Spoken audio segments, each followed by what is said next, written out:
ముందుకు రావాలంటే మనం ఈ గ్రాఫోథెరపీ ప్యాటర్న్స్ ను మనం బేసిక్స్ ఆధారంగా బాగా ప్రాక్టీస్ చేయాలి.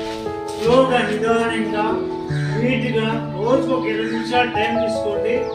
ఒక 4 లైన్లు కానీ 5 లైన్లు కానీ 10 లైన్లు కానీ నీట్గా నిదానంగా ప్రాక్టీస్ చేయాలి. ఇది ప్రాక్టీస్ చేయడం వల్ల మనలో మెమరీ పవర్ ఇంక్రీజ్ అవుతుంది, అంటే జ్ఞాపక శక్తి బాగుంటుంది అనమాట. చెప్పేది అర్థమైంది.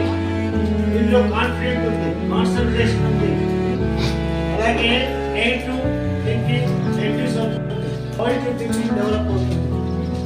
తర్వాత వచ్చేసి మీకు విషయం ఏంటంటే పెన్ను జాగ్రత్త కరెక్ట్ పట్టుకోవడం లేదు. ఈ చూపుడు వేలు బటన్ వెంటనే పట్టుకోవాలా, మిడిల్ ఫింగర్ చేసి ఉండాలి. ఇలా పట్టుకోండి. మనులా 55. తర్వాత నెక్స్ట్ మీరు బెంచ్లో కూర్చున్నప్పుడు స్ట్రైట్ కూర్చోవాలి. వెనక్కి బెంచ్ కానీ బెంచ్ వెనక్కి కానీ బెండ్ అవ్వద్దు. స్ట్రైట్ కూర్చొని నోట్ బెంచ్ పెట్టుకొని కాన్ఫిడెంట్ సైకిల్లో ఉండాలి. అలా 2 కాళ్ళ మధ్యలో కొంచెం గ్యాప్ ఉండాలి. 90 డిగ్రీస్ లో కూర్చొని పేపర్ కు కంటికి డిస్టెన్స్ ఉండాలి. మరి కింద వచ్చి వాలిపై పేపర్ మీద రాస్తున్నారంటే మీరు కంటికి పోయేదో తేడా ఉన్నట్టు చెప్తారు.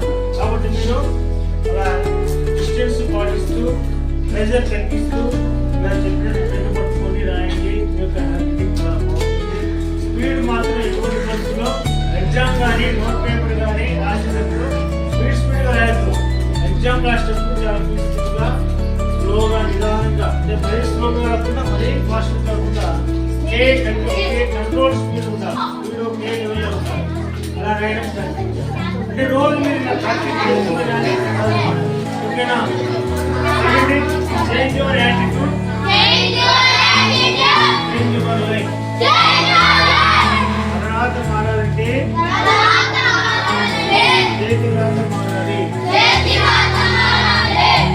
మాతా కీ జై.